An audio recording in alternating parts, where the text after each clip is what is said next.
所以呢，我们对于一个睡眠呼吸障碍呢，什么叫做睡眠呼吸障碍？我们会帮病人做一个睡眠的检查，然后在睡觉的时候呢，我们就可以去侦测呢，他究竟发生了多少次的 apnea、hypopnea 以及呢所谓的 RERS。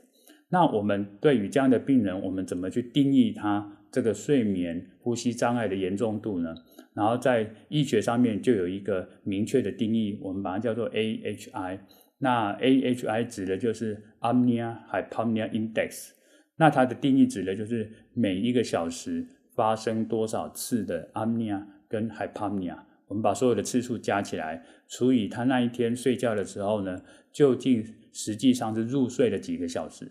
比如呢，如果这个病人呢入睡了4个小时，那他的这个 apnea 加 hypopnea 呢，总共发生了100次。我们把100除以4，那我们就这个 AHI 就是25，所以指的就是每个小时会发生25次的呼吸停止加呼吸不足这样子的一个 event。那这是其中的一种严重度的表示方式。那这几年呢，大家慢慢的认为一个人有睡眠呼吸障碍呢，有时候不是只有 apnea 跟 hypopnea， 慢慢大家也认为呢，这个 RERS 呢也会因为这样不断的觉醒，去影响到病人的睡眠品质。所以呢，现在就有另外一种来表示睡眠呼吸障碍严重度的一个表示方式，我们把它称作 RDI， 那就是所谓的 Respiratory Disturbance Index。那它的计算的方式呢，就是指的也是每个小时发生的 apnea、hypopnea 跟 RERS， 把3种不同情况的呼吸 pattern 把它加总起来，然后去除以总共入睡的几个小时。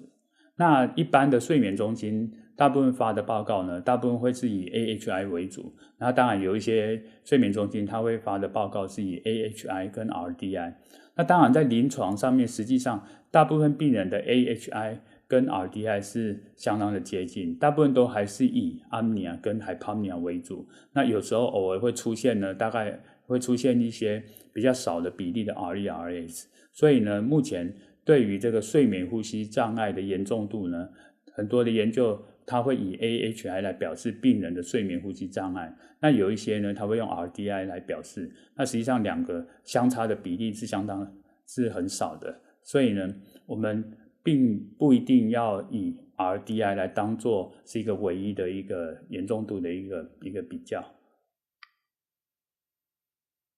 所以呢，一个病人呢，我们要怎么样去评估他有没有睡眠呼吸障碍？那这个病人呢，最标准的做法，我们就是让病人在医院睡1个晚上，然后各位可以看到呢，在里面我们会检查病人的脑波，然后透过脑波我们可以知道他是处在怎么样的一个睡眠的一个 stage。然后呢，我们在鼻腔跟口腔呢会有一个气流的侦测器，那我们可以去侦测病人的这个 air flow 是不是有停止，是不是有不足。然后呢，我们在手指头上面会有一个血氧的一个侦测器，有一个 oximeter， 然后我们可以看它这个 oxygen 的 saturation 是不是有血氧低下的情况。然后在身上也会有心电图，然后还有也会检查他的睡眠呢是不是有翻身的情况，然后也会去检查他的手脚呢有没有在睡觉的时候呢有没有摆动，有没有晃动的这样的一个情况。那对于呢睡眠呼吸中止的一个严重度呢，